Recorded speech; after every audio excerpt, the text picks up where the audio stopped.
Éternel Dieu Tout-Puissant, tu es le même hier, aujourd'hui et éternellement. Nous sommes ici réunis pour écouter ta parole. Père, la parole de l'homme apportera la mort, mais ta parole apportera la vie, Seigneur. Père, nous ne venons pas sur base de nos mérites, mais nous venons sur base du sang qui t'a versé à Golgotha pour nous. Nous prions, Seigneur Jésus, que tu ouvres les églises des cieux en faveur de ces moments, Seigneur.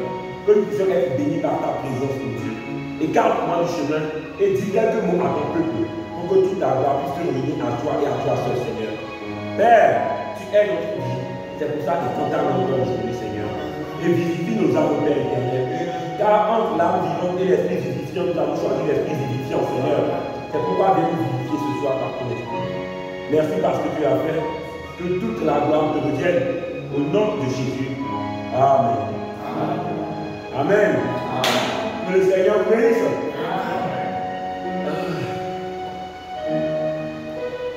Alors, nous allons lire dans Jean 3,16. Le livre Jean 3,16.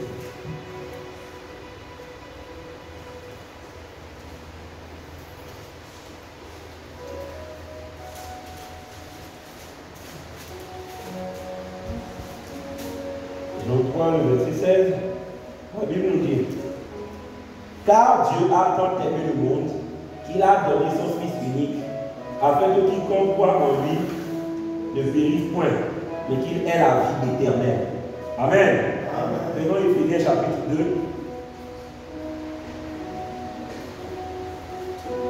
Éphésiens chapitre 2.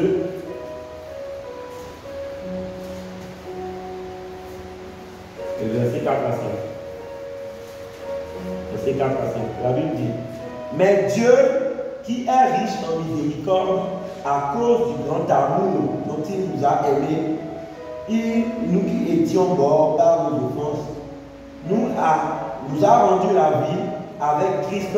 C'est par grâce que vous êtes sauvés. Amen. Que le Seigneur vous bénisse. Vous pouvez vous asseoir.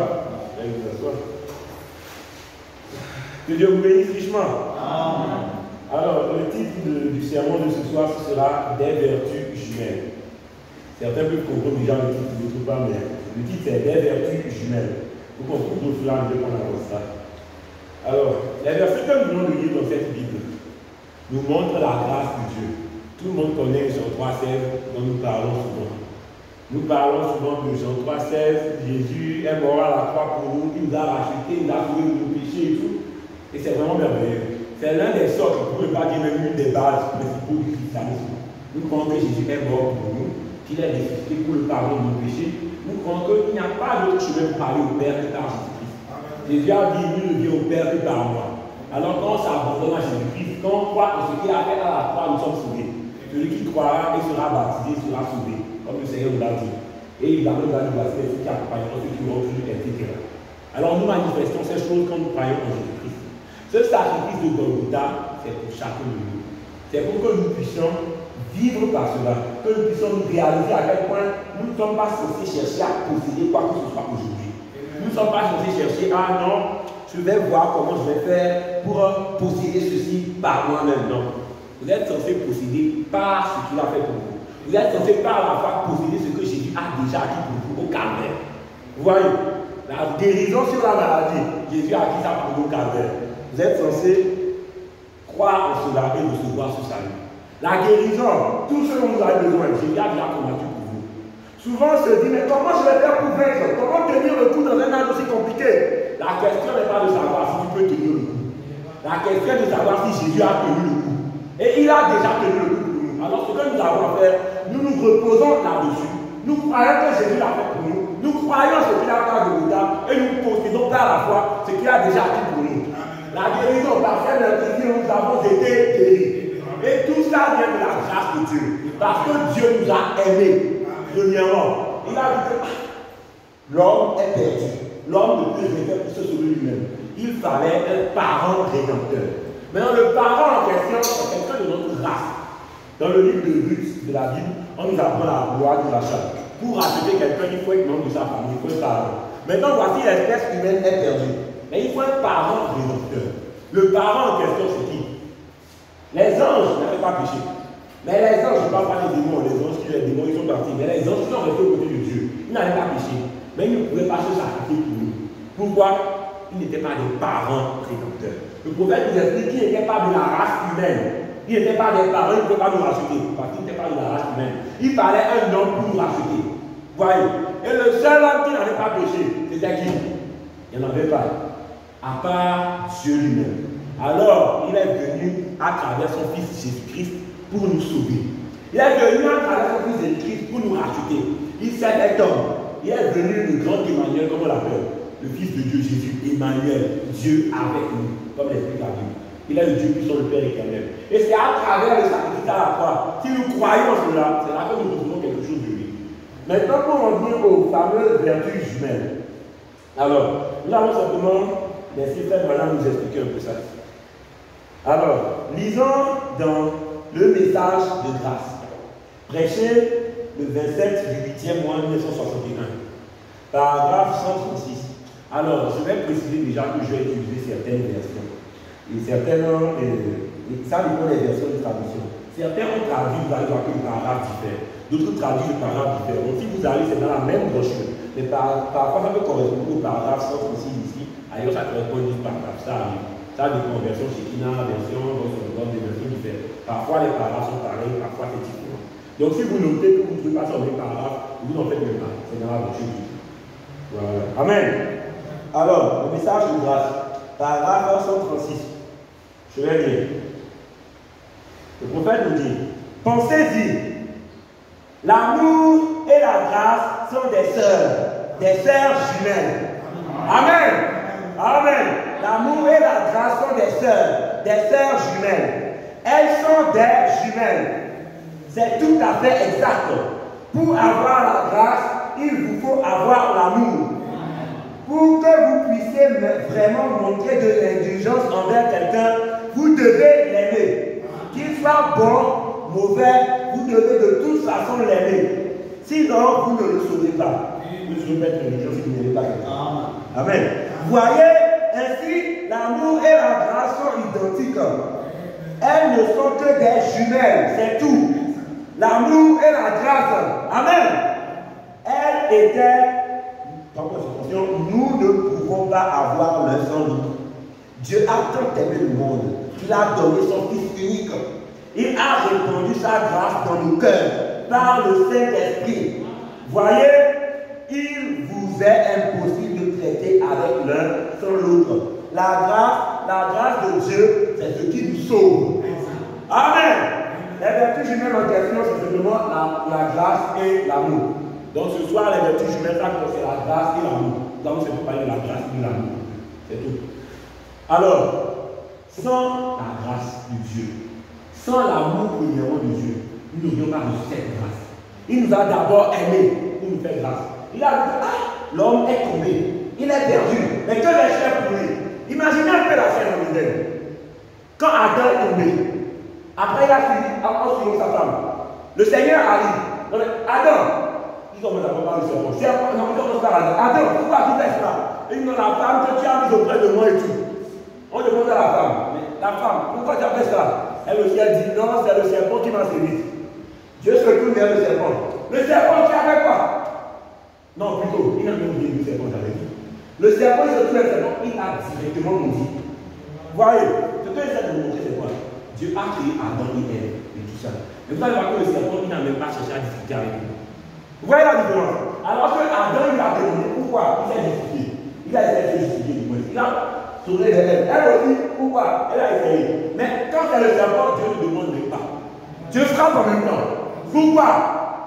Il n'est pas les fils de Dieu. C'est toute la différence. Frère, quand les anges aussi ont péché au ciel, Dieu n'a pas demandé les comptes. Directement, ils n'ont pas de chemin pour le compte. Ils sont finis. Vous voyez un peu? Mais quand l'homme tombe, Dieu fait un compromis avec sa parole. C'est madame dit compromis avec sa parole. Madame dit l'amour là qu'on doit faire compromis. Là, le compromis. Très bien. Vous voyez un peu? Dieu fait ça avec sa parole pour que nous puissions avoir un chemin éclairé. Pourquoi? Parce que nous sommes des fils de Dieu. Dieu ne l'a pas fait son propre cœur. Dieu ne veut pas nous perdre. Parce que nous sommes une partie de lui. On peut perdre une partie de Dieu et je perds une partie de lui. Jamais. Dieu nous aime.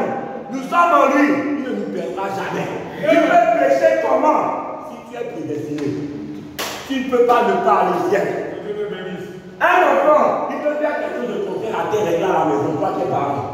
Mais, tu peux même me frapper tout ce que tu voudras. Tu peux permettre des choses pour punir ta vie. Il y a la fille verset 7, on récolte ce qu'on sème, dit la Bible. Tu peux récolter ce que tu aimes, tout oui. Mais, tout ce qui est de perdre le salut, non. Tu es prédestiné, tu ne perds pas le salut. Jamais. Amen. Amen. Les gens prennent le cas de salut des fois. On a posé la question au prophète. Non, salut. Et lui, il était sauvé. La Bible dit qu'il était mort, tout ça. Maintenant, après, voici que salut est perdu. Et puis, tout salut, la Bible dit qu'il tout ça là. Et puis après, non, il est mort comme ça, il est de toute façon, il a cherché à tuer la vie. Non, salut est perdu. Le prophète dit non. Salut n'est pas perdu. Le roi salut était sauvé. Mais alors, il s'est passé quoi? Quand il est allé chez la magicienne d'Ondor, la magicienne d'Ondor fait quoi? Il a ramené tout et grâce à Samuel est revenu, on connaît l'histoire. Maintenant, quand Samuel est revenu, Samuel avait dit quoi?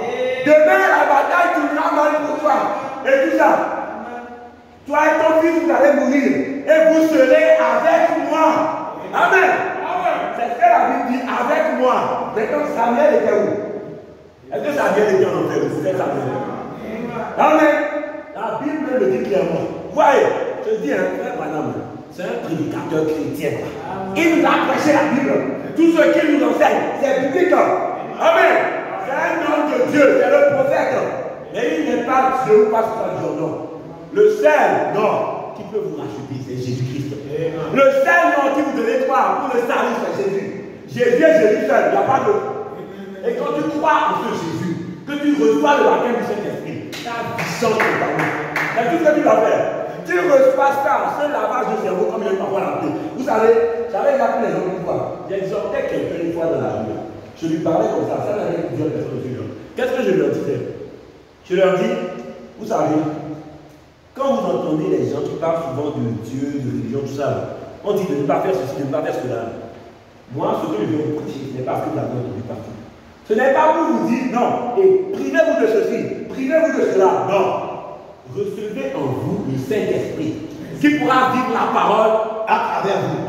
Vous croyez en Jésus, vous êtes baptisé du baptême chrétien, venez à l'église, nourrissez-vous de la parole, ajoutez parole sur parole, vous grandissez spirituellement. Quand vous recevez le Saint-Esprit, c'est tout fait. Recherchez simplement le Saint-Esprit d'abord. Ne cherchez pas à faire les choses par vous-même. Vous tous qui êtes ici, frère, madame, on va de baptême en baptême, de gloire en gloire. Et ça ne fait pouvoir par la Bible.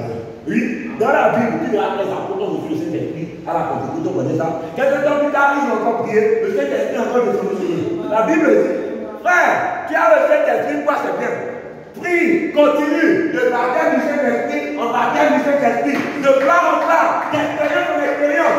Tu n'es pas né de nouveau pour stagner, tu dois avancer. Amen. Un bébé, même s'il est un vrai humain, s'il ne va pas pour grandir, il ne manifestera pas tout ce qu'un humain doit manifester. Vous voyez? Il faut grandir dans la foi. Il faut recevoir le Saint-Esprit, le baptême du Saint-Esprit. Tu as le Saint-Esprit, tu vas te mettre, tu fais plus des choses avec Dieu. Tu as l'impression que tu as refroidi. Tu as l'impression qu'il y a quelque chose qui ne va pas. Tu as l'impression que moi j'ai le Saint-Esprit, et pourtant je fais telle erreur. Moi j'ai le Saint-Esprit, et pourtant je me suis refroidi comme ça. Tu n'es pas perdu. Tu n'es pas perdu.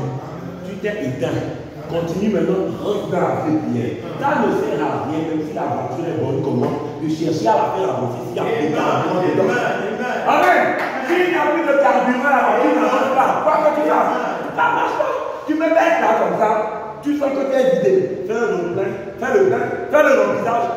Lis dans la parole, écoute la parole, va à l'église, et surtout, venez le prière et le jeûne. Le jeûne, comme on dit souvent. Tu verras, tu vas être rempli de vie.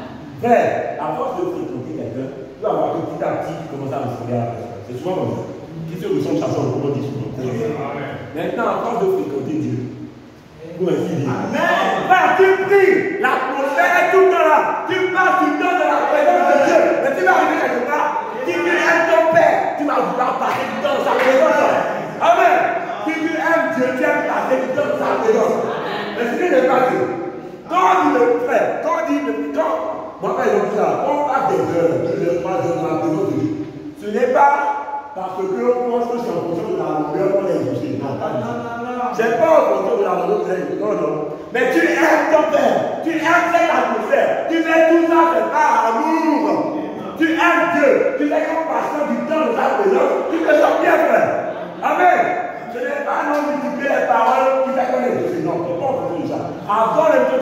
Dieu connaît ce que tu veux. Il va t'exaucer. Mais si toi-même tu es chrétien, que tu as fait en toi, tu aimeras passer du temps dans la présence de Dieu. Amen. C'est comme les chewing-gums. On mange ça, ça ne sert à rien. Mais pourquoi on mange ça? Les gens aiment marcher, ils mangent beaucoup. Ça ne sert à rien. C'est ça. Vous voyez, ils font ça pour rien, juste pour le plaisir. C'est tout. C'est vous dire à quel point le plaisir peut rendre addictif. Quand tu aimes quelque chose, ça te rend addictif. Quand tu aimes Dieu, ça te rend addictif de Dieu. Alors, monde céleste, ceux qui connaissent la chanson. Amen. Restez accrochés à lui. Aimez-le. Quand vous sentez que votre amour arrive, allez de la vie de prière. Priez. Vous trouverez Jésus là où vous l'avez laissé. Amen. Tu l'as laissé de la vie de prière. Lève-toi. Va le retrouver là-bas. Tu l'as laissé dans l'église. Va. Retrouve-le à l'église. Ce que tu as arrêté de faire et qui a fait que tu as connu l'option là, c'est là-bas que tu as laissé Jésus. Retourne le trouver là-bas. C'est comme ça que ça marche. Donc avant, je distribuais souvent des tracts. Mais j'ai arrêté maintenant de le faire. Donc quand tu sens maintenant que tu t'es refroidi, éteint. À moins que Dieu t'ait donné une autre mission. Là, c'est autre chose. Mais si toi-même tu vois que depuis que tu as arrêté ça, tu t'es refroidi, tu t'es éteint. Un peu de discernement, il faut être un peu la sagesse spirituelle. Tu vois que tu as perdu ta vie spirituelle depuis que tu as arrêté de distribuer les tracts. Lève-toi, tu as laissé Jésus là-bas. Retourne le trouver là-bas. Je ne peux pas laisser tomber une pièce dans cette église et aller espérer la retrouver, je ne sais pas moi, et au Mali, ou bien ailleurs, dans l'autre, ça marche pas. Vous voyez, là où tu as laissé Jésus, tu dois le retrouver là-bas. C'est un peu ça. Dieu, lui, il a pris cette principe. Généralement, c'est nous-mêmes qui nous créons des problèmes. On fait des choses qui nous mettent dans des situations, après on se plaint. La Odyssée est un âge ténébreux.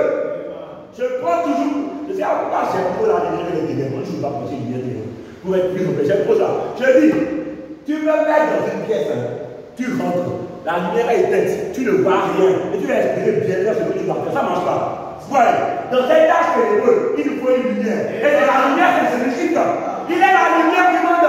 Maintenant, nous, si on vient, on s'aventure dans cet âge sombre, c'est la lumière. Mais on va se parler quelque part, on n'ira pas où tu vas aller, tu rentres dans une pièce, tu n'allumes pas la lumière volontairement. Quand tu te cognes, c'est la faute de la lumière ou pas?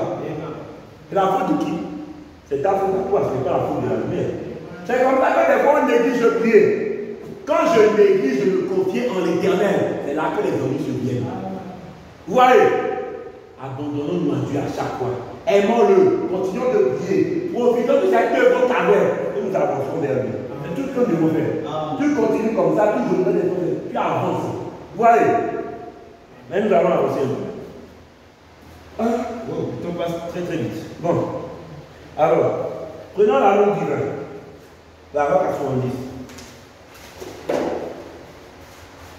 Et alors, l'amour divin couché le 26 du 8e mois 1956. Je vais vous prier dans cette brochure d'ailleurs. Le 26 du 8e mois 56. Alors, paragraphe 70. Et alors, quand l'amour divin est arrivé au bout de son chemin, la grâce souveraine est entrée en scène et a pris la relève. Elle le fera chaque fois si vos motifs sont bons, si vos intentions sont bonnes. Si vous avez l'amour divin et que vous croyez, allez de l'avant. Amen. Sans rien douter. Vous suivez? Quand vous êtes au point où vous avez l'impression d'être arrivé au bout du rouleau, alors la grâce divine prend la relève. Amen. Continuez simplement dans l'amour et vous allez voir la grâce prendra la relève. On va beaucoup appeler ça cette version. On entend souvent dans les chansons. Non, quand l'amour s'élance, la grâce prend la relève. C'est comme ça. C'est dans plusieurs sens. Mon frère, l'amour de Dieu pour toi, parce qu'il t'a aimé, la grâce a pris la relève. Si toi aussi tu aimes Dieu, tu avances avec l'amour de Dieu, la grâce de Dieu prendra la relève. Il y a les deux sens. Écoutez, ne croyez jamais que Dieu vous a abandonné. Dieu voit ce que vous vivez. Dieu connaît les paramètres que vous ne connaissez pas. Quand il y a un devoir à l'école, le professeur qui t'a formé ne te dira jamais la réponse. Il restera silencieux pendant le test. Pourquoi? Il veut que tu te débrouilles par toi-même. C'est comme ça que ça marche. Si Dieu veut que tu puisses évoluer, si Dieu veut que tu deviennes la meilleure version de toi-même, si Dieu veut te donner un caractère conforme à la parole, tu dois passer par le désert. Amen. Je te bénis le pasteur, il aime aussi l'expression.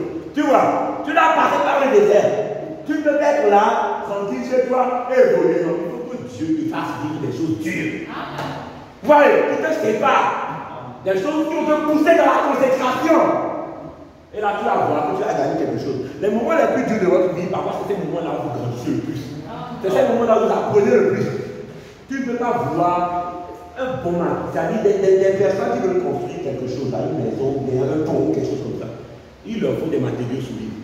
Ils testent le matériel d'abord. Ils veulent être sûrs que ce soit solide. Dieu va vous tester par vous, mais Dieu va tout casser d'abord. Et si tu arrives à faire des choses, Dieu dira que oui, lui, il a quelque chose en lui. Je peux l'utiliser. C'est comme ça que ça marche. Tu dois arriver à un certain niveau que Dieu puisse faire quelque chose avec toi. Dieu le sait. Alors il permet des épreuves pour qu'il puisse. Mais n'oublie jamais que la grâce de Dieu prend la relève. Même dans cette histoire, continue simplement d'aimer Dieu. Parce que toute chose concourt au bien de ceux qui aiment Dieu. Avançons. Avançons simplement. Je vais prendre l'adoption. L'adoption. Il y a deux stations de l'année. L'adoption. L'adoption du 18 5e mois 1960, c'est ça. Paragraphe 60 aussi. Alors, là-haut, très bien, au-dessus d'ici, il y a 1 million à 100 millions de mille. Il y a un espace grand comme ça. C'est l'amour agapao, l'amour parfait. Amen. Amen. On parlait tout à l'heure de l'amour divin que nous avons tout ça. En fait, on va bien parler de tout ça.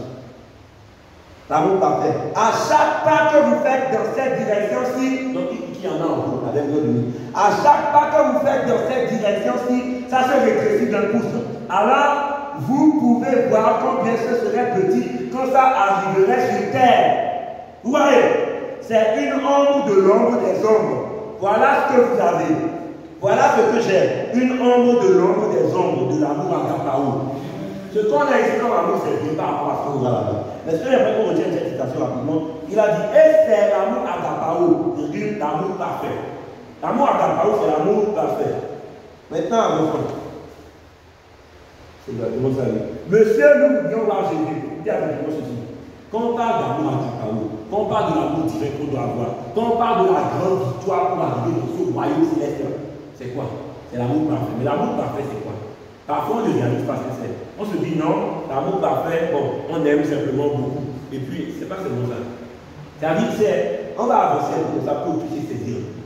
C'est pas, on va pas aller trop en profondeur. Qu'est-ce que je peux faire en plus de temps qui me reste? J'avance. Alors, monsieur, nous voudrions voir Jésus du 4 janvier 1957, parce qu'il y en a beaucoup. Donc, du 4 janvier 1957, paragraphe 53, je vais dire la partie qui nous concerne, comme c'est long. Il existe deux différentes sortes de compassion.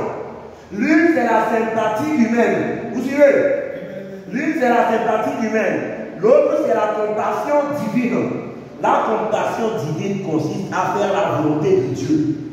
On va arriver à la volonté, pas. La sympathie humaine jette le tout dans le sac.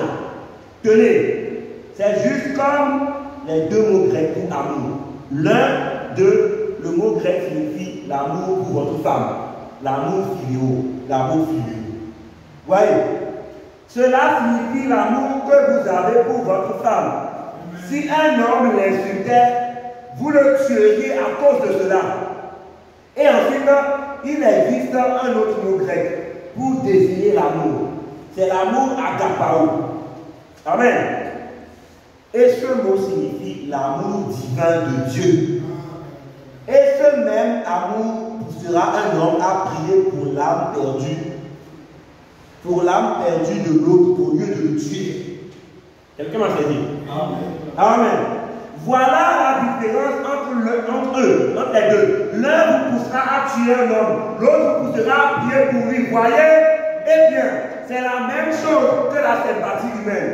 Oh, frère Branham, ne faites pas ça. Laissez, dites. Il répète ce que les gens disent. Dites, toi le guérisseur divin, je connais le Dieu Jean Dupont qui est assis dans la rue. Ça fait 40 ans qu'il est allé, va guérir-le. Tout ça, c'est du diable, c'est vrai. Donc là, je suis un peu ça. Le prophète explique l'amour divin et l'amour et la compassion humaine. Il dit c'est la même chose, tout ça. La compassion humaine, tout ça, l'amour humain. Et la compassion divine, l'amour divin, tout ça. Il y a une grande différence entre eux. L'exemple qui répète souvent, un homme marié. Il y aura peut-être des gens mariés qui vont suivre, je ne sais pas. Lui dire, tu es marié, on vient, on adresse ta femme et tout. Si c'était l'amour humain, tout ça, tu vas être capable de tabasser l'homme là, à cause de ta femme. Mais l'amour divin te poussera à prier pour cet homme, pour que Dieu sauve son âme. Vous avez vu un peu la différence de niveau. Vous avez vu un peu où on est censé arriver? Frère, quand on reçoit le Saint-Esprit, on a la foi, la véritable foi, c'est bien. Quand on est de nouveau. Mais c'est le moment de faire le parcours, de grimper les chaînes de Jacob, les marches de la pyramide, de la statue de l'homme d'affaires, jusqu'à arriver à l'amour divin. Ce n'est pas les petites choses, non. La foi, la petite connaissance, confiance, patience, piété, tout ça, c'est bien. Mais quand tu as l'amour, tu es capable de vivre la parole, même quand c'est compliqué. Parce que c'est Dieu qui fait ça avec toi. Ce n'est pas toi qui aimes, c'est Dieu qui aime à travers toi. C'est l'amour divin, l'amour de Dieu en toi. C'est lui qui fait ça à travers toi. Agapao, c'est ça. Vous voyez, vous ne faites pas les choses par vous-même. Vous ne faites pas les choses pour essayer de plaire aux gens seulement, non. Vous aimez les gens parce que Dieu les demande. Tout simplement. On dit souvent que l'amour n'a pas de signification.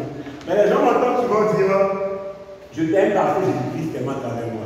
Les gens me demandent de ça, mais tu as trouvé ça où? Tu as trouvé ça où? En fait, ça, c'est simplement dans la citation que j'ai trouvé ça. Ce n'est pas comme ça dans ce moment. Je me suis inspiré d'une citation du prophète pour commencer à lire. C'est ça. Si tu aimes quelqu'un, on va montrer la lumière. Si tu aimes quelqu'un, c'est parce que Jésus t'aime à travers toi. Et si tu aimes vraiment quelqu'un, c'est seulement là pour être indulgent envers la personne. Vous voyez? Tu es là comme ça, un ancien commet une erreur. Non, lui, c'est pas mon non, non. C'est pas comme ça.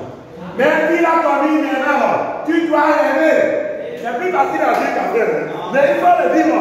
Tu n'es pas censé le faire par toi-même. Reçois en toi celui qui peut. Il va pouvoir à ta place. Reçois en toi le Saint-Esprit, l'amour de Dieu. Et tu vas commencer à se manifester simplement. La bouteille ne pourra jamais me donner de l'eau s'il n'y a pas de loi à l'intérieur. Tu ne pourras jamais donner l'amour de Dieu s'il n'y a pas l'amour à l'intérieur. La bouteille vide là, ça ne sert à rien qu'elle fasse l'effort de donner de l'eau. Ça marche jamais. Mais remplissez-la d'eau. Elle sera capable de l'eau. On ne vous demande pas de produire naturel par vous-même. Vous n'arriverez jamais. Parce que tu n'arrives pas à avoir l'amour comme la parole le dit. Mon frère, ma soeur, va à genoux. Reçois le baptême de l'esprit. Ne prie pas de nouveau. De baptême au baptême, de gloire au gloire. Ne t'éteins pas. C'est comme ça que ça marche. Et quand tu es renouvelé, tu es rempli. La bouteille là, elle peut être remplie d'eau. Si elle est vide, on remplit encore d'eau. Vous voyez, il faut deux baptême au baptême. Reçois encore le Saint-Esprit. Reçois encore l'amour là. Quand tu reçois cet amour, quand ta couche déborde, comme le dit David, la plupart, quand tu seras même le produit de l'amour. Le produit, c'est tout. Reçois ça en toi, ce sera naturel. C'est comme ça. Tu n'es pas censé le faire par toi-même. Même quand l'autre a tort, tu es capable d'être indulgent avec lui. Tu lui fais grâce parce que tu as l'amour. Tu es indulgent avec lui. Donc il a commis telle erreur. Mais tu es capable de regarder ça avec amour. Ah, tout seul, non, mais. Comme il a mal fait, je vais lui dire la vérité, je vais lui faire ceci, cela, mais c'est pas bien. Parfois, s'il faut le reprendre, tu le reprends, mais tu l'aimes toujours. L'amour est correctif. S'il faut que tu le reprennes, tu le reprends comme il faut. S'il faut que tu fasses ceci, tu le fais, mais tu l'aimes toujours. Tu n'as pas commencé à me l'aimer. Non! Lui, je pensais qu'il était chrétien, mais il n'est pas sauvé. Pourquoi? Parce qu'il a commis une erreur. Ça ne marche pas. La Bible dit, on vous jugera de la même mesure que vous jugez. Vous voyez, quand on juge sévèrement, on va juger de certaines mesures. C'est compliqué, hein? Si nous savions vraiment, nous devions être un peu plus indulgents. Si tu as le véritable amour, tu auras l'indulgence en question. On ne peut pas avoir l'amour sans la grâce, comme on l'a vu dans la première citation. Ce sont des sœurs jumelles. Ce sont des vertus jumelles.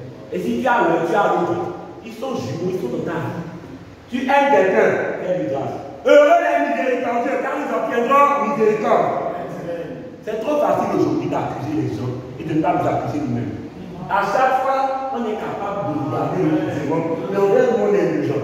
Quand nous fait quelque chose de mal, ah bon, quand je suis humain, c'est pas. Mais quand l'autre fait, non, il n'est pas sauvé, il est perdu. Mon frère, avant de regarder la barrière de ton frère, regarde la boue qui est dans le tien. Ah oui, j'ai vu quelqu'un sur les réseaux sociaux qui disait quelque chose d'intéressant. Ça paraît dans le fait de regarder. Quand tu tends le doigt comme ça, tu tends le doigt comme ça, tu dis, toi, comment tu as fait là? N'oublie pas qu'il y a 3 doigts qui sont aussi tournés vers toi. Vous voyez un truc. Ça, c'est vrai. Tu as pris l'autre là, il y a 3 doigts qui sont tournés vers toi. Tu vois? Ça veut dire que des fois, c'est toi-même qui aussi parles. Dieu lui parle comme ça, lui ne se souvient pas que toi aussi tu n'es pas parfait. Dieu lui parle que le point ne se souvient pas que toi aussi tu as tes défauts. Vous voyez? Et si tu sais le faire, tu le répondras avec amour. Je ne dis pas de ne pas corriger quelqu'un qui est dans l'erreur. Ce n'est pas ce que je dis. Parfois, il faut le mettre dur, ça dépend des cas. Mais ce que je suis en train de dire, c'est que tu le corrigeras avec amour. Si ton enfant fait quelque chose, il peut dire petit, tu fais comme ça. Ton enfant, ça oui. Tu tu vas voir qu'après, tu l'aimes toujours de toute façon, tes sentiments ne changent pas pour lui. Mais ce n'est pas détester la personne. Non, moi je ne parlerai plus jamais. Il est perdu, il ira en enfer. Pourquoi? Parce qu'il est d'accord. Aujourd'hui, vous êtes d'accord, j'ai le Saint-Esprit. Demain, vous n'êtes pas d'accord, il n'a pas le Saint-Esprit. Aujourd'hui, vous êtes d'accord, il est sauvé. Demain, vous n'êtes pas d'accord, il n'est pas sauvé. Ça marche pas. Ce n'est pas en fonction de vos émotions que le fait sauvé ou pas. Vous voyez un peu? C'est la théologie. C'est vraiment important. Appuyez-vous sur ce que la Bible dit. C'est par la parole que vous devez juger, pas par vos sentiments. C'est vraiment important. On va avancer.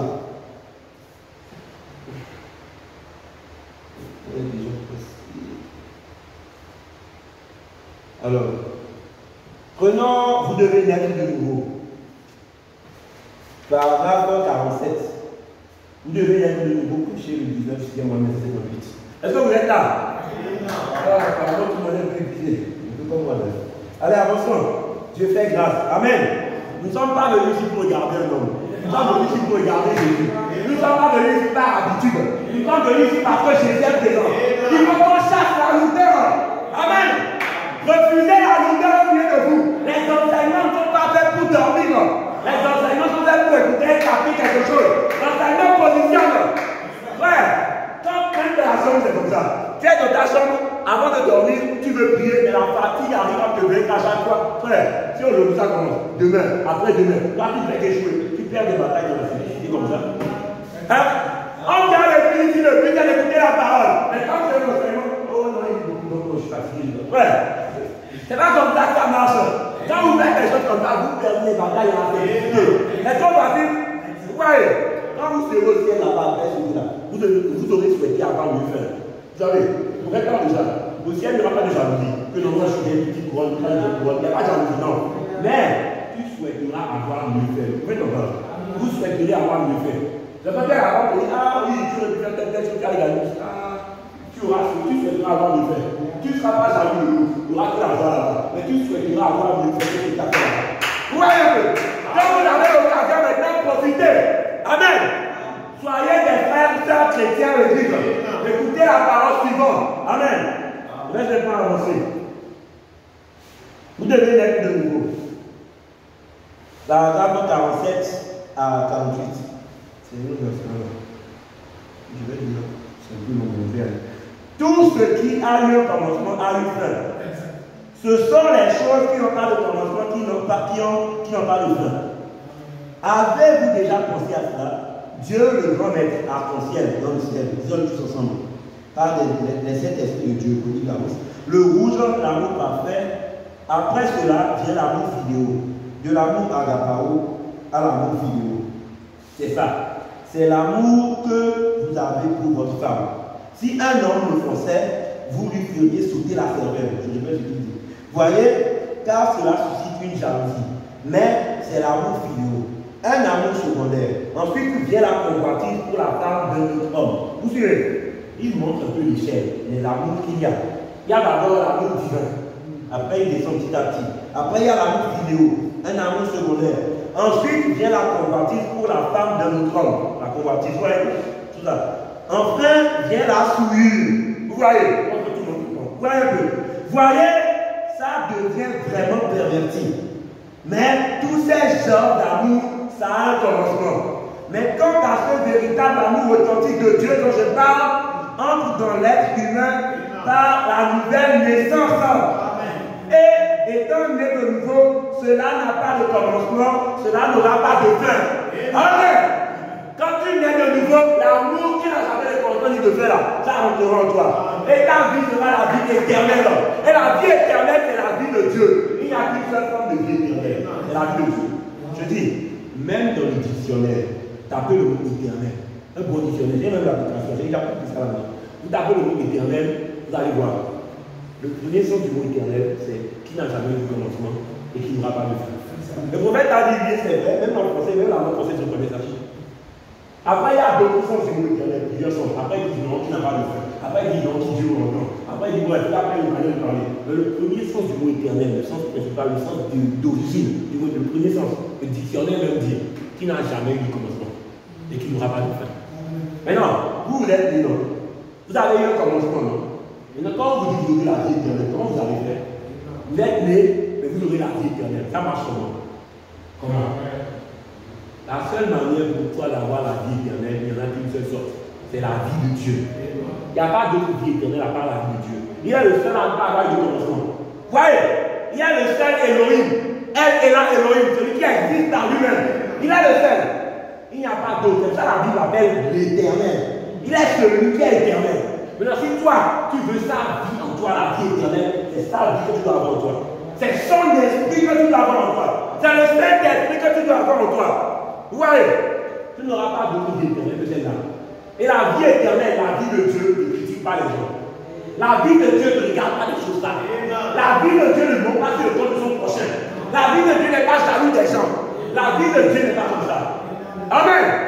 La vie de Dieu est conforme à la Bible. La vie de Dieu est de vivre pour les autres. Jésus est venu pour servir et non pour se faire servir. Amen. Vous connaissez tout ce qui parle bien être universel. C'est comme ça. Vous devez être capable d'être comme le soleil qui brille tranquillement. Amen. Vous voyez? C'est comme ça. Il ne se soucie pas de non, je vais être à court de combustible. Non, ceci, non. Il brille pour lui. L'arbre, il pousse. Il fait tomber les pommes. Non, on les pommes, l'arbre ne se soucie pas. Non, mais pommes vont venir. Il fait ce qu'il a à faire. C'est pourquoi Dieu l'a créé. Toi, tu es quoi? Hein? L'arbre pousse, comment dire? Toi, tu es quoi? Tu produis pas pour qui? Dieu t'a fait venir ici pour quelqu'un, pour quelque chose, pour gagner de la matrice.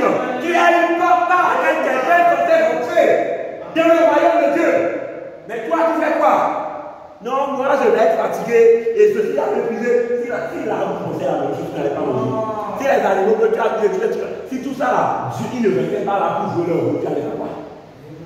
Si la viande ne l'a pas fait, non, moi, je ne vais pas le manger, tu allais faire quoi? Ça, c'est moi, je suis. Il faut faire ce que Dieu vous a appelé sur cette terre. Il faut faire ce pourquoi Dieu vous a appelé sur cette terre. Il t'a appelé ici pour gagner les âmes. Il t'a appelé ici pour vivre pour les autres. Il t'a appelé ici pour inventer l'amour, la grâce. Tu es censé être une porte. Quelqu'un à travers qui Dieu ne peut pas permettre que Satan frappe ta famille. Tu es censé être la lumière de ta famille. Tu n'es pas censé répondre au commérage de toutes ces mauvaises choses. Je veux dire, je vais comparer ça à une chaîne. J'ai déjà comparé à une chaîne. Voilà, je dis, imaginez une chaîne qui se transmet. D'accord? Ou bien disons, c'est comme la maladie du Covid-19. J'attrape ça, je transmets ça au pasteur.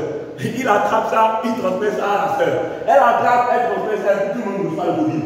Vous voyez comment ça se transmet, non? Les démons font ça aussi dans le monde spirituel. Les maladies sont des démons. Ils font aussi la même chose parfois dans d'autres domaines. Oui, là c'est le domaine physique, la maladie, mais ils le font dans le domaine spirituel. Écoutez à continuer. Tu es dans une église. D'accord? Je te dis, si tu es dans une église, toute église qui prêche la vérité de la parole, Satan va se mettre en colère contre cette église-là. Amen. Vous comprenez que je parle là? C'est-à-dire, si dans une église, il n'y a aucun problème, tout est bien comme il faut, Satan n'attaque jamais. Cette église n'a jamais eu un ministère capable de mettre le diable en colère. Jamais. Une église avec un ministère capable de mettre Satan en colère. Satan doit attaquer. C'est normal. Tu as déjà bien mort attraper le paludisme. Bon, attraper le paludisme. Ça n'existe pas. Il n'y a que les gens qui sont vivants qui attrapent ça pour mourir. Satan n'attaque pas ceux qui sont morts, il attaque ceux qui sont vivants. Amen. Si tu es vraiment fils de Dieu vivant, Satan doit attaquer. Et quand tu es dans une église maintenant, par exemple, tu es dans une église. Disons, tout à coup, quelqu'un te blesse. Tu te mets de l'amertume sur toi. Il t'a mal parlé, ou dans ceci. Ah, les différents s'est rentré. Maintenant, l'autre, il ne te salue pas, c'est que tu as mal. Et bon, l'amertume a commencé à rentrer. Ah, moi, cette église-là, attention, je rentre dans l'église. Voilà, ça a commencé. Toi aussi, quelqu'un vient te saluer, tu as fait la même chose à la personne. Non, moi aussi, non, tout ça là. L'autre aussi a commencé, ainsi de suite, ainsi de suite. Qu'est-ce que tu as fait? Tu as répondu une chaîne d'amertume, comme je l'ai appelé. Voilà un peu.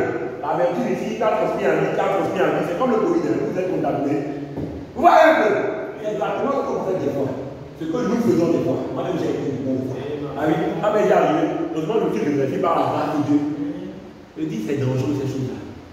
Quand toi tu es là et que tu vois que l'autre, il te parle mal, il te fait quelque chose qui te blesse, tu ne vas pas écouter ça à quelqu'un, mais faire la même chose à quelqu'un. Non. Tu vas répondre à l'amertume. Tu es censé être le sel de la terre, non? Alors tu joues quel rôle? Je suis la lumière du monde, je suis le sel de la terre, mais c'est toi qui réponds les ténèbres. C'est toi qui réponds à l'amertume. Ce n'est pas ton rôle. tu fais quelque chose que tu ne dois pas faire, et tu laisses le diable entrer, tu utilises toi un canal divin. L'amour est passé par où? La grâce est passée par où? Qu'as-tu vécu? Comment ça se fait? Tu n'es pas destiné à être un vase vide, utilisé pour l'usage du sang. Ne faites pas plaisir au diable aussi facilement. Vous lui faites plaisir quand vous faites ça. Que je sois à l'église, au travail, avec votre voisin, peu importe. Non, tel a fait ceci pour moi. Moi aussi, j'ai contre moi. J'ai mal, moi aussi, je fais la même chose. Je réponds. Non, tu ne dois pas répondre. Quand ça se transmet là, dès que ça arrive à toi, c'est toi qui arrête ça. Tu es la lumière.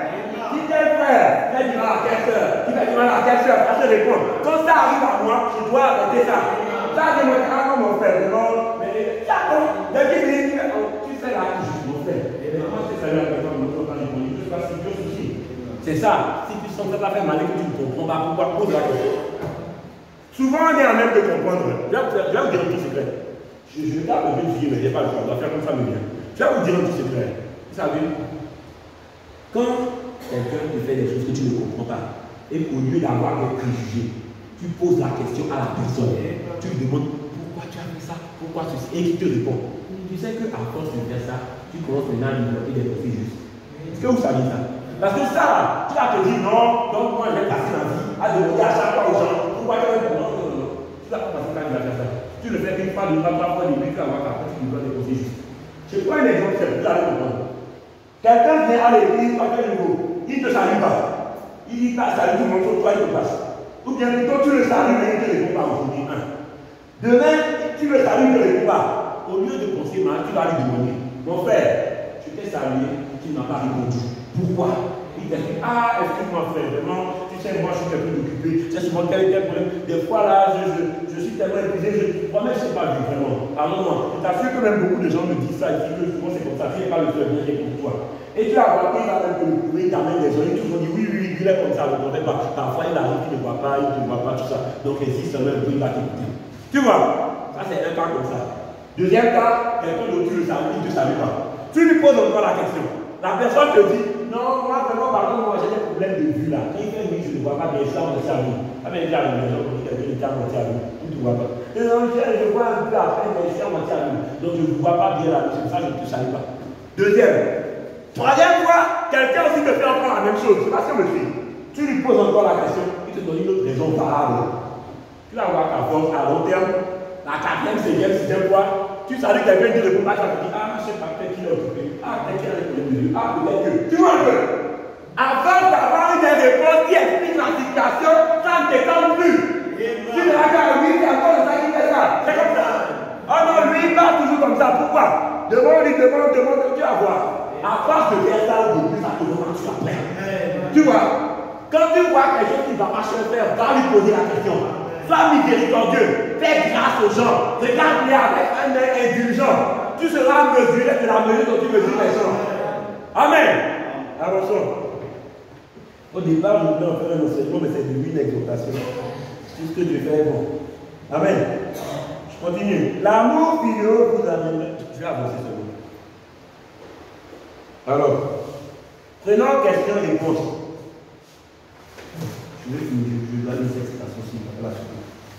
On va aller dans la version 4, le 22 du 5e mois de 1960. Écoutez attentivement ce que le prophète dit. Ainsi dit le Seigneur, il vous faudra avoir l'amour parfait pour entrer dans cet endroit-là. Amen. Car c'est tout ce qu'il y avait là-bas. Peu importe l'argent, le nombre de démonstrations religieuses et la quantité de bonnes œuvres que vous avez pu faire ou que vous avez pu faire. Ça ne comptera absolument pas ce jour-là. Il faudra avoir l'amour parfait. Alors, quoi que vous fassiez, mettez tout le reste de côté. Jusqu'à ce que vous soyez tellement remplis de l'amour de Dieu, au point de pouvoir aimer ceux qui vous haïssent. Amen. Au point de pouvoir aimer ceux qui vous haïssent. Quand on dit aimer celui qui vous tuerait, s'il le pouvait. Si tu es censé pouvoir aimer celui qui te tuerait, à combien de fois celui qui te salue? À combien de fois celui qui te fait un truc? Quand un frère ou une soeur fait quelque chose qui ne te plaît pas, règle ça selon la parole. Tu vas le voir, tu lui parles. Tu vas dire ça ne marche pas. Amen, vous allez aussi lui parler. Ça m'est arrivé une fois pour un truc banal. Parfois, vous allez voir que les trucs les plus banals, ça peut faire très mal des fois. C'est très banal, tout le monde sous-estime ça. Ne sous-estimez pas vos problèmes émotionnels. Ne les sous-estimez pas. Réglez ça selon la parole. Si vous sous-estimez vos problèmes émotionnels, ça va vous dire plus tard. Voyez, ne sous-estimez pas ça. Tiens, si tu as quelqu'un que ça te fait mal, demandez. Moi, une fois, j'étais avec un frère, je ne sais pas si je vais dire la chose en soi. Je vais dire le nom du frère, bien sûr. Mais je ne sais pas si je vais dire la chose en soi, mais ça va être un peu. Bon, je vais dire la chose. De toute façon, j'étais avec un frère une fois. Il faisait un petit quelque chose là qui me dérangeait un peu. Je vais dire le nom de la chose. Alors, il faisait ceci, ça me dérange. Il y a vraiment quelque chose comme ça, me faisait pas parce qu'il y a assez de convenant, parce que la personne restait avec quelqu'un. Il fait ça, il dit, ah, mais mon frère, maintenant, si tu me fais ceci là, ça me dérange un peu. Alors, mon frère, il dit, ah, d'accord. Il m'a dit, continue. Le lendemain, c'est comme ça, et ainsi de suite. Les jours passent, il continue. Je lui ai dit, mais frère, vraiment ça là. Là, je dis, ah oui, j'ai oublié, il dit, d'accord, j'ai compris ça. Il continue encore, il banalise. Qu'est-ce que j'ai fait? Je me suis dit, ah, bon. Je suis allé simplement en prière. Pour les petites choses aussi, il faut combattre. Les gens aiment les noms, moi je suis dans une église. Tu vas négliger après, quand ça arrive. Pour le cœur, c'est là où tu agis très mal. Et tu diras, il va chercher, pas comme ça. Quand tu vois ça, là, moi, qu'est-ce que j'ai fait après? Je suis simplement parti. J'ai appelé un autre frère. Quand je viens parler, la parole dit, tu parles, ça marche pas. Appelle un deuxième frère, vous allez régler, c'est tout. Un frère fait quelque chose de mal, tu lui parles, ça ne marche pas. Tu lui parles, tu fais tout, tu vois comment ça ne marche pas. Appelle un autre frère, c'est tout. Tu vois? Alors j'ai appelé un autre frère, comme la Bible dit. Et là, maintenant, le frère aussi a parlé et tout. Là, il était tellement étonné. Il s'est calmé en même temps. Et cette fille, elle n'a plus jamais fait jusqu'à ce que. Et on est resté en très bon terme. Pourquoi? J'ai simplement fait ce que la parole a dit de faire. Vous voyez comme c'est comme ça qu'on fait. Quelqu'un qui fait quelque chose qui ne peut pas dire oui. Il ne peut pas vraiment tu montes à quelque chose de lui, continue. Tu appelles quelqu'un de tout à l'heure ensemble. Toujours dans la rue. Tu vas voir en faisant ça, tu protèges ton cœur. En faisant ça, tu n'endures pas trop. En faisant ça, tu souffres moins. En faisant ça, tu n'auras pas mal. Dès que tu sens que ça ne te plaît pas, vas-y. Je dis toujours, un boxeur, on lui apprend pas seulement à bloquer les coups. Il faut aussi apprendre à esquiver les coups. Tu vois, l'homme prudent va le mal de loin sans détour. À chaque fois que tu encaisses, parfois esquive un peu. C'est comme ça. C'est que, ah, non, là, va mettre les problèmes. Tu esquives. Il ne faut pas seulement toujours encaisser. Tu prends trop sur ton cœur. Tu vas faire mal, mais appelle un autre frère, vous réglez. Protégez vos cœurs. Ne sous-estimez pas vos problèmes émotionnels. Ça va vous amener à faire des choses très mauvaises un jour. C'est dangereux. Je dois avancer. Je voulais enseigner, mais c'est pas forcément mon exhortation. Tout ce que Dieu fait, bon, il me pousse à exhorter plutôt. C'est là que je vais soulever beaucoup de citations. Je vais lire une citation, suivez. Question et réponse du 3 janvier 1954. Écoutons le prophète. Alors, suivez attentivement, c'est une petite histoire qu'il explique. Il simule un dialogue entre lui et Dieu. Je vois l'heure, ça va. Il simule un dialogue entre lui et Dieu. Suivez ce que je veux dire. La Bible dit, toute chose concourt au bien de ceux qui l'aiment. Alors, soyez bien certains que vous l'aimez. Amen. Là, on ne suit pas. C'est ça. On ne suit pas. La Bible dit, toute chose concourt au bien de ceux qui l'aiment. Alors, soyez bien certains que vous l'aimez. C'est tout. C'est tout ce que vous devez savoir. Amen. Aimez-le et continuez à marcher. C'est tout. Dites, Seigneur, je t'aime. Tu sais que je t'aime. Est-ce que tu aimes ceci? Oh non, c'est toi que j'aime, Seigneur. Il s'il veut dialogue entre lui et Dieu. S'il dit, eh bien, tu ne veux pas être, tu aimerais pas être un grand prédicateur, tu n'aimerais pas être ceci? Non, mais Seigneur, si c'est ce que tu veux de moi, je le serai. Sinon, Amen. Je serai ici même. Rien que variation dans cette église. Et ça, on le dit, mais il faut le pousser dans nos paroles. C'est important. Eh bien, je crois que si tu faisais quelque chose comme ceci, les gens auraient une bien meilleure opinion de ton église. L'opinion des gens, ça m'est égal. Ce que je veux connaître, c'est ton opinion à toi, Seigneur. La vie du maître. Amen. Je vais m'en tenir strictement à toi, à ce que tu me dis de faire. J'aime toutes ces personnes, bien sûr. Eh bien, tu sais, ça, une telle elle, tu ne l'aimes pas. Est-ce que si, Seigneur, bien sûr que si je l'aime, pourquoi? Parce que toi tu l'aimes et que tu es en moi, alors forcément que je l'aime, parce que c'est toi qui en moi l'aime à travers moi. Dieu, avec ça l'affaire est comme ça. Vous voyez un peu? C'est là où j'ai pris ça. Un peu de Dieu, genre non, je t'aime parce que Jésus t'aime à travers moi. Voilà. C'est Jésus qui aime à travers toi. Ce n'est pas toi qui le fais, c'est Dieu qui le fait. Quand on vous dit de manifester des vertus, ne vous dites pas non, je vais me plier en quatre pour le faire. Non. Et quand vous gardez cet amour, la grâce est là. C'est comme ça. Vous voyez? Non, moi je vais faire l'effort. Ah, on me dit qu'il y a une explication. Vous commencez systématiquement à penser aux gens qui vous ont fait du mal. Ah, donc lui aussi je dois vraiment faire ceci. Ah, lui aussi je dois vraiment faire cela. C'est compliqué. Toi qui t'abandonnes seulement, tu vas te donner la force de le faire. Il te remplit d'amour. Et tu vas pouvoir verser l'amour dans ça. Tant que c'est biblical, tu ne peux pas. Imaginez une bouteille de l'eau de l'eau du vin. C'est comme ça. C'est tout. Sois seulement rempli d'amour. Va en prière, le Saint-Esprit te remplit d'amour. C'est comme ça que ça marche. On va avancer. Alors, je vais sauter, simplement arriver à la fin.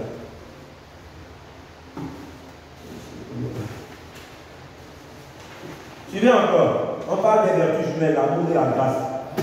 Le temps m'a fait des cours, ça c'est un truc à pêcher en 2 heures en réalité. Je vais vous forcer et ça ne va pas. Allez, je vais avancer. L'amour divin, le verset du 8e à 9e. Écoutez attentivement. Paragraphe 75. C'est ce qui arrive après que nous ayons erré en l'église. Ça et là, de service de guérison en service de guérison. Maintenant, il parle de l'autre côté. Mes frères, prenez l'amour et avancez, parce que vous êtes au bout du chemin. Dieu projettera la grâce souveraine quand vous arriverez au bout du chemin. Amen. Quand l'amour a fait son paroxysme, alors Dieu est tenu. Quand vous arrivez à la dernière extrémité et que tout est terminé pour l'homme, alors la grâce prend la relève. C'est la nature de Dieu d'agir ainsi. Amen. Dieu aime le pousser à bout. Il aime que tu sois poussé à bout. Dans toutes ces choses-là, toi tu es poussé à bout. C'est là où tu vas te manifester. Tu es poussé à bout. Il va t'observer. C'est la nature de Dieu d'agir ainsi. Il aime voir ça. Pourquoi? Ça va te tirer au maximum. Ça va faire quelque chose. Tu es poussé à bout, c'est là qu'il fera quelque chose pour toi. La grâce souveraine de Dieu prendra la relève de ta vie. C'est comme ça que ça marche. Tu ne fais pas l'effort par toi-même de vaincre. Tu ne fais pas l'effort par toi-même de faire les choses. Tu laisses Dieu remplir l'amour. Et tu marches avec l'amour divin. De même que son amour l'a poussé à faire agir sa grâce, ton amour à toi, son amour à travers toi, peut aussi faire que sa grâce divine. Quand l'amour divin est là, la grâce divine va la faire. C'est comme ça que ça marche. Vous voyez, quand Dieu vous a aimé, il a envoyé Jésus pour vous. Si Dieu aussi aime les gens à travers vous, sa grâce aussi va agir en conséquence. Vous avancez même dans une église, on parle de guérison. Vous allez voir que l'amour, quand vous avancez avec l'amour, quand vous aimez Dieu, tout simplement, vous allez voir. Reste à venir. La grâce va prendre. Continuez simplement dans l'épreuve à aimer Dieu. Dans l'épreuve, vous aimez Dieu. Vous avancez, c'est difficile, mais vous aimez Dieu. Ça finira par conclure à votre bien. La seule question à se poser, est-ce que j'aime Dieu? Si vous aimez Dieu, ne vous en faites même pas. Ça viendra. Si vous aimez Dieu, je vais dire une citation. Je n'ai pas eu les ça, mais je veux dire ça. Peu importe comment ça sort, pêle-mêle. Alors, l'amour divin. L'amour divin et l'arabe 107. L'amour divin, l'arabe 107. 107 à 109. L'amour divin. Je vais lire. Suivez s'il vous plaît. Suivons le prophète. Je méditais là-dessus. Et cet amour s'est mis à couler en abondance. Je termine par cette citation. En abondance. Nous avons l'amour, mais il faut que nous ayons l'amour en abondance. L'amour qui déborde. Est-ce que monsieur? Vous dites, oh, j'aime les pécheurs. Mais oh, mon frère, ma soeur, les aimez-vous suffisamment alors, suffisamment fort pour aller vers eux, discuter avec eux et les gagner à Christ? Voyez-vous ce que je veux dire? Vous dites, j'aime le Seigneur. Si vous aimez vraiment, allez chez les païens, gagnez-les à Jésus. La prostituée que tu condamnes là, Qu'est-ce qui te dit qu'une invitation à l'église ne ferait pas une sainte de Dieu là-bas dans la gloire? Qui te dit ça? Qu'est-ce qui te dit que la personne que tu condamnes, non, elle s'agit mal, elle fait ceci? Là, vous dites une chose. Quand l'amour s'éloigne de toi, toi-même tu es capable de commettre un péché rapidement. Je vais vous mettre pour ça déjà. Pourquoi les femmes ne sont pas contre tous les hommes? Prenons les hommes sur les femmes qui sont les filles. Frère, quand tu sors, quand tu les aimes et que tu les vois comme quelqu'un que tu peux gagner en Christ, tu vas voir que tu vas même parler de Christ. Tu vas faire. Mais quand tu commences à sortir de la maison avec ton cœur, oh non, les femmes, on a pied là, tu vas plus les remercier comme ça. Ah oui, tu auras l'impression qu'il y a quelque chose même de hasardeux, mais ce n'est pas de hasard, qui fait qu'il y a une intuition qui pense. Pourquoi? Tu les regardes plus parce qu'ils pensent à ça. C'est comme ça. Mais quand tu vas voir que non, moi, tu obtiendras ce que tu veux. Tu verras ce que tu veux voir. Non, moi, je vois des gens que je peux gagner à Christ. Je vois des gens à qui je peux prêcher l'évangile. Tu sors, tu les vois, sois gentil. Ils auront envie de devenir comme toi. Aime-les, sois correct, essaye de les gagner à Christ. Invite-les à l'église, parle-leur de Jésus, ils auront soif de te ressembler. Montrez-moi où Jésus a pris une prostituée là et il a dit non, pas quel méchant, va-t'en. Ce qui est bizarre, à chaque fois Jésus rencontre une prostituée, c'est même le meilleur film pour lui. À chaque fois il dit non, il m'a chez Simon le Parisien. Non, elle a plus d'amour que toi. Laquelle on lui a pas plus de péché que toi.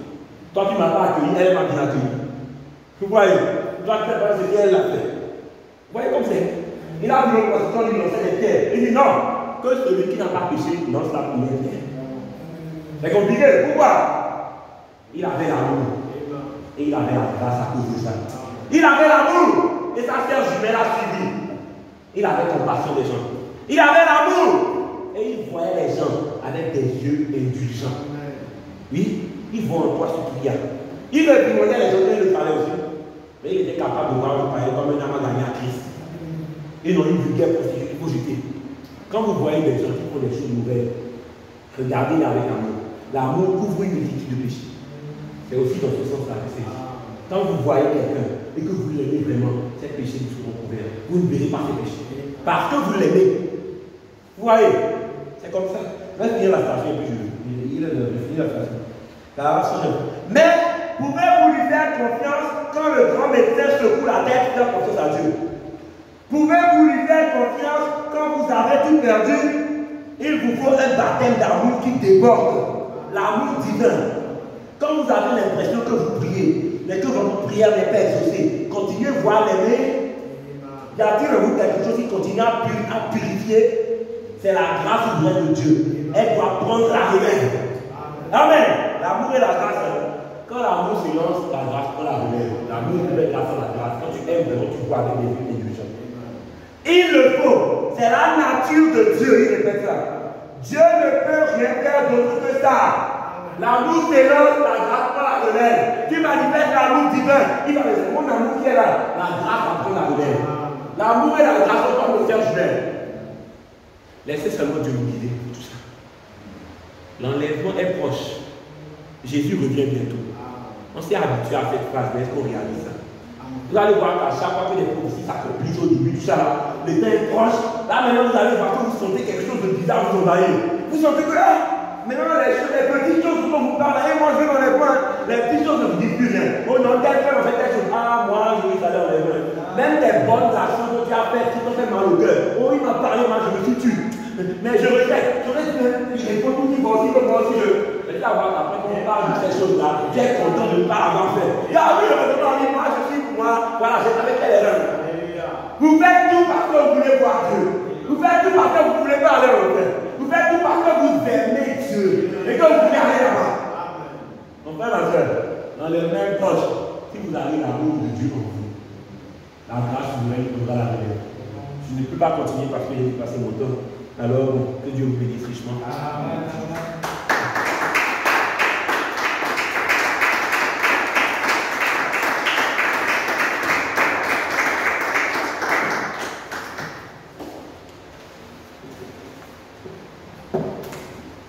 Est-ce qu'on va encore acclamer le Seigneur?